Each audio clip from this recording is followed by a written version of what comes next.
Just going back to what you said earlier about you went to train as a barrister at the beginning and then back to becoming a solicitor. Does that mean you can offer your clients a little bit more or a little bit different to just I'd say a normal solicitor, but you know what I mean? I know exactly what you mean. So I mean, I suppose explain what's the difference. Yeah.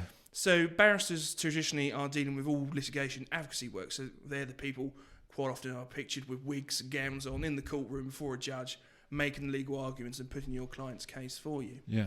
As solicitors are very much in the sort of beginning of the work, preparation for court, drafting documents, as well as doing with sort of non-contentious work. So, drafting employment contracts or drafting share purchase agreements where there's no dispute. Yeah. Non-contentious work. So in this country, there is that divide between those who go off to be barristers and do the advocacy work and those who decide to work in solicitor firms and do non-contentious or just conduct the litigation and not being on their feet. Right. Now, the difference I've got is I spread across the both because, as I said before, with my higher rights, I can theoretically do what a barrister does and I can theoretically do what the solicitor does. And what that means for my clients is that when I start with a case, quite often I will see it right through to the end, including representing them in court. Yeah. And, court is a scary place. It's very unfamiliar for most people. I mean, most people don't want to end up in there. It's costly, scary. You've got no certainty of the outcome. But by me being able to sort of be with them from the very, very early days to that point where sat before a high court judge or a district judge in the county court, there's that sort of consistency, that certainty, some security. They feel, actually, I feel quite comfortable to be here with Joe. It's one relationship rather than two, I guess. Exactly. Yeah. And obviously for us, it means we've got a bit more control on how that case is going to be presented. I've worked on it from day one, so I know the intricacies of that case.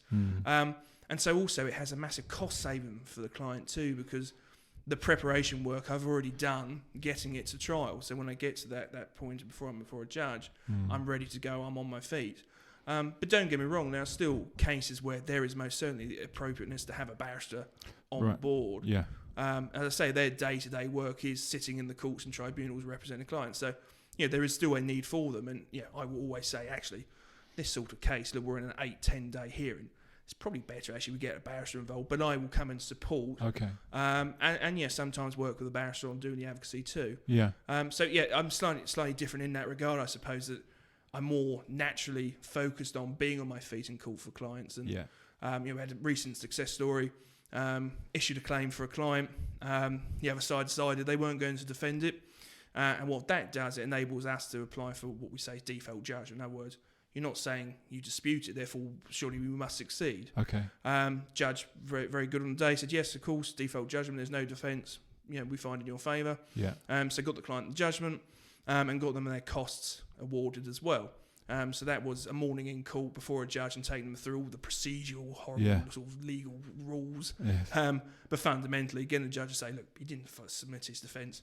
Can we have judgment, please? Okay. And again, giving it out to a barrister, they would have to read into the case, prepare for it, additional cost to my client. And actually, something like that, it's very easy for me to just go up to the court and deal with it because I know I've been there from the start. Yeah. Is that quite unique? Are there others like you that have that joint thing, or is it just? It is quite unique. I think at the moment I don't have the numbers to hand, but I think there's only 4 or 5% of solicitors hold higher rights. So it's quite a small proportion. It's I'd say less common because a lot of bigger practices like to push cases out to barristers. Right. That's their world. We'll get it ready, but we give it to them and let them move on. So I'd say it's more traditional in the family courts. A lot of solicitors do their higher rights because most solicitors are doing the advocacy for their clients because they are much more fragile and need that care. But I think there is a trend moving forward of in-house advocates becoming more common. There's a lot more firms who are starting to think, actually, why aren't we doing the advocacy? We know our clients. We have that relationship with the client.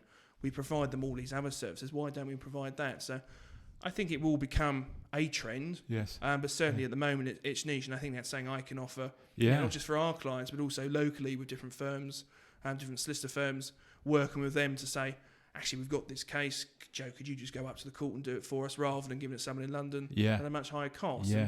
So it's very, very different from perhaps other work that solicitors do.